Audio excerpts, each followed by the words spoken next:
Andiamo da in our formation. We're trying to create a multiplayer sandbox where you have a bunch of tools and mechanics that are at your disposal, but it's up to you how you choose to use them in combination to accomplish your goals and the game types or whatever. Some things that shape player behavior, for example, there's a display where, if you're looking at somebody, their name, you can sort of see their name on screen. But to try to reinforce the idea of, crawling around and using fire and movement and trying to capitalize on line of sight, how fast your name is displayed or how fast you can see it is depending on how fast you or your target is moving. So in other words, if you're moving and you're creeping along super slowly, your name is not going to be displayed as quickly, so you can actually ambush people. Same thing for run and gun style gameplay. If you're wildly swinging your gun left and right and kind of running across the field, you're not going to be able to see names appear as quickly as if you're a little bit more deliberate about taking aim.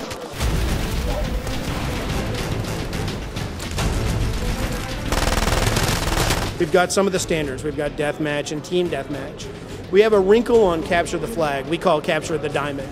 Diamonds are an incredibly important theme in Far Cry. The whole idea of conflict diamonds as a source of reward from the warlords. And we carry that theme over into the multiplayer as well. And then our unique game type, which is called Uprising.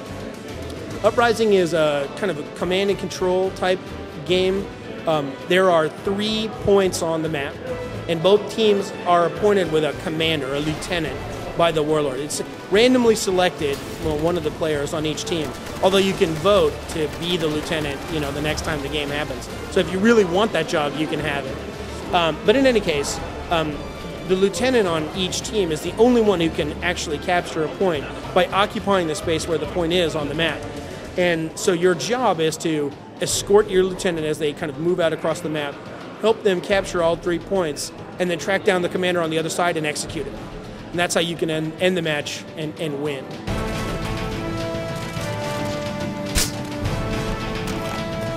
Our foes have captured the control point. Hey, you can't stay here.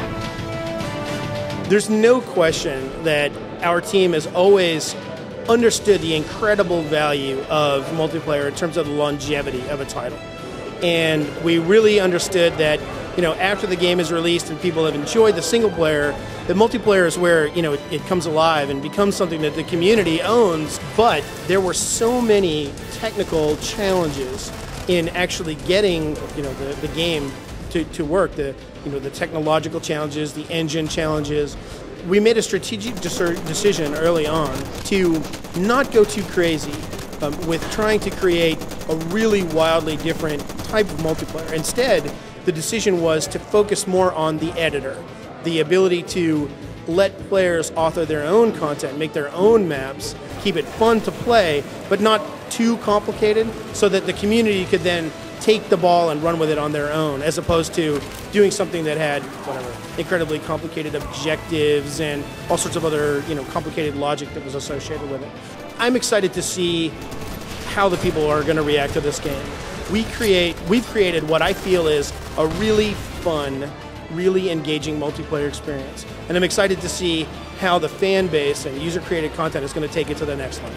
Far Cry 2 coming to PC, Xbox 360, and PlayStation 3 on October 21st.